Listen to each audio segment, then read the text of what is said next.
विद्यार्थियों, मैं doctor Sangeeta Nagarwal government college Bandikui से।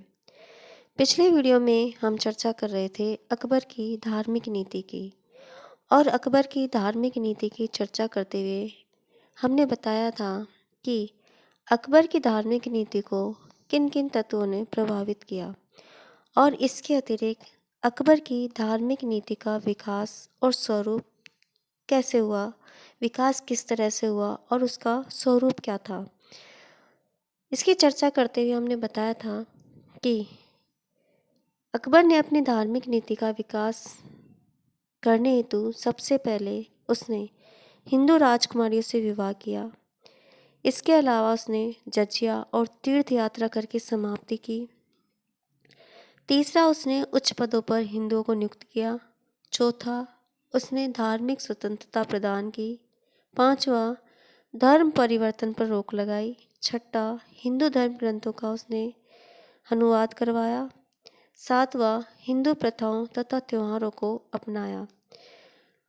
अब हम इससे आगे चर्चा करते हुए इबादत खाने के बारे में बात करेंगे।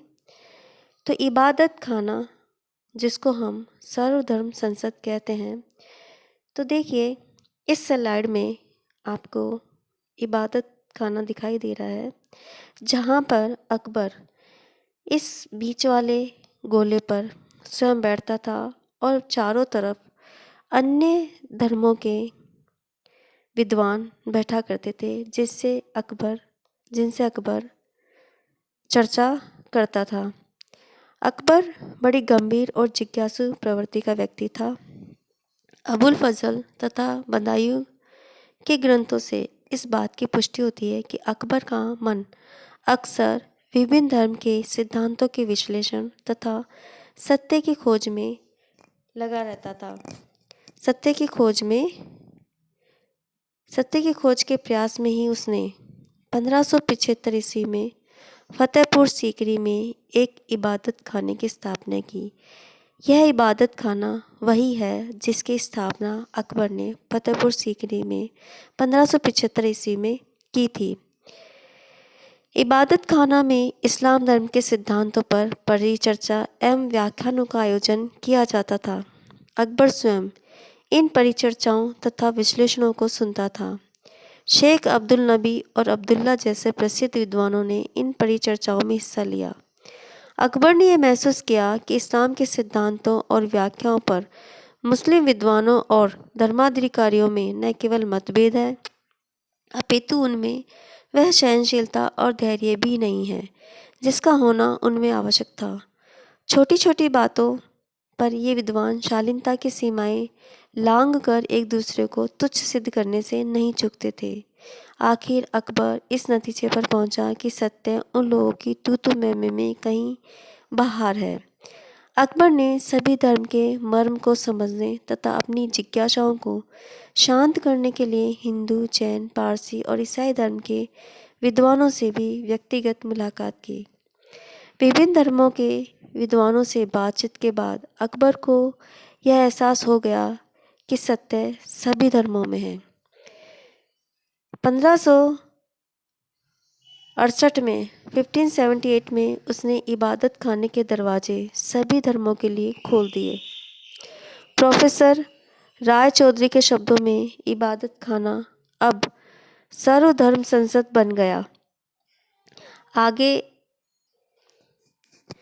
प्रोफेसर राय चौधरी के शब्दों में इबादत खाना अब सर्वधर्म संसद बन गया।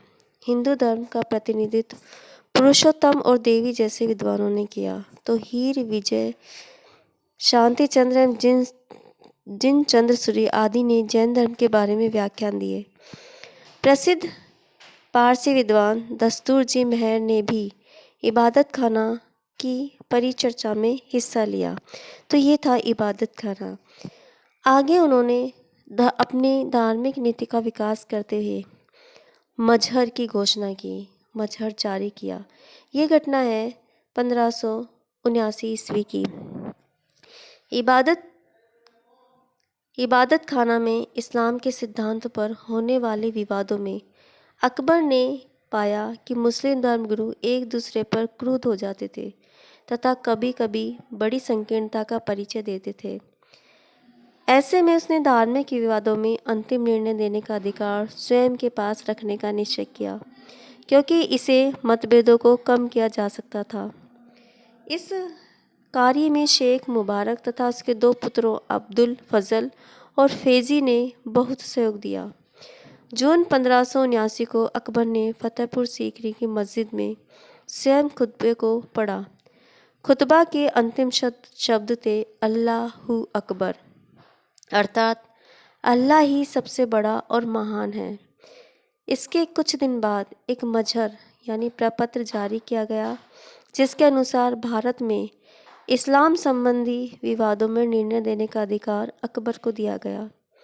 इस पत्र को शेख मुबारक ने तैयार किया था तथा इस पर अब्दुल नबी मखदूम उल मुल्क जैसे कई इस्लामी विद्वानों के हस्ताक्षर थे।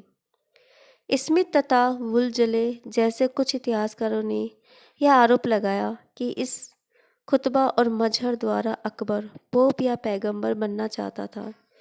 यह आरोप इसलिए गलत है कि प्रपत्र में स्पष्ट था कि अल्लाह सबसे बड़ा है और अकबर का अंतिम निर्णय कुरान के सिद्धांतों के विरुद्ध नहीं होना चाहिए। उसका वास्तविक उद्देश्य धार्मिक विवादों को कम करना, दकियानूसी विचारों तथा कट्टरपन पर रोक लगाना और उलेमा के महत्व को कम करना था। अकबर को केवल इस्लामी कानून की व्याख्या का अधिकार मिला था, कानून बनाने का नहीं। अपने धार्मिक नीति का विकास करते हुए उसने एक नए धर्म की भी स्थापना की, जिसे दीन ए इलाही कहा जाता है। इसकी चर्चा हम अगले वीडियो में करेंगे। तब तक के लिए नमस्कार, धन्यवाद।